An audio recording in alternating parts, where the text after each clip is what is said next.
Rek masak tulang asin jambal ditambah sambal goreng kentang, tapi keheula rek nuluykeun heula seuseheun nu kamari. Kamari teh nyeuseuh eta da horeamnana besti kur diginingkeun bari dikeringkeun henteu. Geus tinggal ngeringkeun ieu gerek tinggal moekeun. Kitu we ngeunyeuseuhna geuningan bari gogoleran, bari ngagiling teh bari ngagoler, bari nyoho HP kalahkah jadi we teu angeus. Jabakot sok jara rengkel aing malamun ngeringkeun teh besti sok godoblagan teu pararuguh geuningan. Jadi si palebah ngeringkeunana teh teu muter teu bener ieu teh tuh ditamahan deui ku urang teh da bisi kurang. Pek teh anger we ku godoblagan geuningan teu muter bener. Bukakeun deui benerkeun deui ku urang teh cik ayeuna bakal muter bener moal cekeng teh. Geus ruksak ieu teh geus saberapa kali ngomean mesin cuci teh. Uyuhan atuh umurnana oge pas ngalahirkeun budak nu bungsu ieu teh. Ayeuna budak nu bungsu geus rek 10 tahun. Nya wajar we meureunana lamun ruksak oge nya. Geus bisa ayeuna mah geus 3 kali ngabulak-balik mah besti ayeuna rek kumahan heula wadah ieu kot nyaeur deui wadah teh rek masak teh hoream lamun wadahna lalamruk ieu teh. Da teu bararetah kitu pangpangna mah ku heurina. Jadi lamun rek kumahan sayur mayur dina wastafel tapi pinuh ku wadah kotor teh jadi hoream urang teh asa gareuleuh kitu tah. Matak urang lenangkeun heula urang bersihkeun heula ieu mah urang gancangkeun besti ngarah teh anggeus kaluman ieu. Kaluman ngeditna oge urang teh lamun lalila teh. Samaruk teh kumaha nyieun konten teh besti da jiga nu babari padahal mah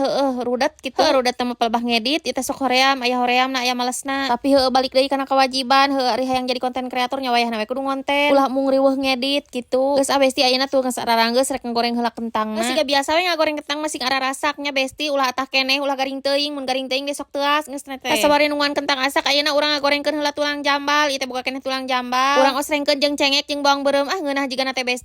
Si kentang geus asak ayeuna urang tambahan cekeng teh ku terong ya aya 2 siki deui kagok. Urang hijikeun kana sambal goreng kentang. Ngarah jadi loba we tadi da si kentangna teh kur setengah kilo atuh ari bumbuna ieu loba teuing cekeng teh bisi cikruh teuing. Ieu keur sakadaek asal-asalan we masak teh babru-babru teu pararuguh bae lah besi nu penting mah asak ngeunah di daharna. Tongkol balado anu kamari lebar haneutkeun asupkeun we langsung hijikeun cekeng teh ka dieu lah. Bae da lain jang nyuguhan mie toha cekeng teh ieu mah keur dahareun sorangan. Ayeuna urang tuluykeun nyieun asin jambalna tuh besti bawang bodas bawang beureum cengek jeung tomat osrengkeun we lah tong lalila. Katelna kotor heuh urut sambal goreng kentang bieu besti kagok lah dikumah-kumah teuing. Mengah hiji bumbuna kana asin jadi ngeunah gitu. Tong diuyahan geus pangsetnya besti ieu teh make kecap we pecin jeung kaldu tadi teh saeutik tamahan ku gula bodas saeutik tuh kosrengkeun tong kudu lila geus asak we ieu malah supaya kabumbuan we si tulang asinana. Teh caina teh dicocolan ku sangu haneut alah ngeunah besti. Ieu teh anu kurang heueuh jengkol mah. Teh heula keur ada ngurangan kana jengkol teh besti nyari awak jabaning ieu teh keur emen ieu meuni haraream bararau.